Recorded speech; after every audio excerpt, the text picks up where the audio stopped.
So, SMB at saka Rain or Shine. So, yung itong laron to, maganda naman ang itinatakbo ng Rain or Shine. No? Kaso talagang napakalalim lang nitong San Miguel na hindi pwedeng magkaroon ng off night o umalas ang laro yung kahit na iisang player ni Coach Yengyao. Dapat walang malas sa kanila kasi nangyari nun sa lalim ng San Miguel, kailangan walang off night yung Rain or Shine na player. Kasi pag minalas kahit isa sa kanila, mahihirapan na. Tingnan mo, first half, first quarter hanggang second quarter, dikit. Pagdating ng third quarter, fourth quarter, dun lumalayo ng tuluyan yung San Miguel. Kasi kahit sinong ipasok mo ron panaka-naka yung puntos ng iba pero nakakatulong. So, mahirap talaga kapag tatlong, yung nga sinasabi ni Coach Yengyao, ni CYG, tatlong first 5 yung sa San Miguel. So, ibig sabihin, 15 yun. So, lahat yun, yung tatlong yun, pwedeng first 5 sa ibang team. So, yung mahirap sabihin, so, ganun ka-imbalance yung PBA kung ang kalaban mo San Miguel. Although kasi madaling sabihin na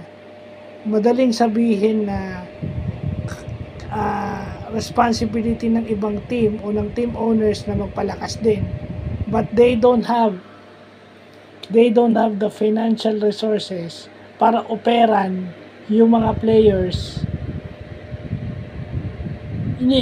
Wala silang financial resources para mag-offer dun sa magagaling na player ng San Miguel o ng Ginebra o ng Magnolia. Because kaya sila nasa Magnolia, kaya sila nasa Ginebra, kaya sila nasa San Miguel. It's because maganda yung offer ng San Miguel. Kumbaga, parang offer you can't resist yung offer ng SMC Group, ika nga. So sa akin, opinion ko lang yun. Kasi madaling sabihin yun. If you look at the side of others, kasi katungkulan, kung titingnan mo yung side ng SMB, pwede mo sabihin na, para sa akin pwede mo sabihin na,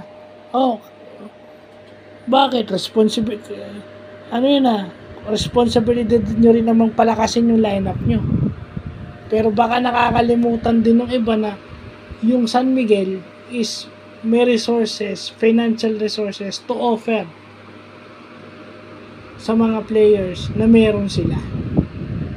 Kumbaga hindi lang financial yun pati yung tiwala, yung security, di ba?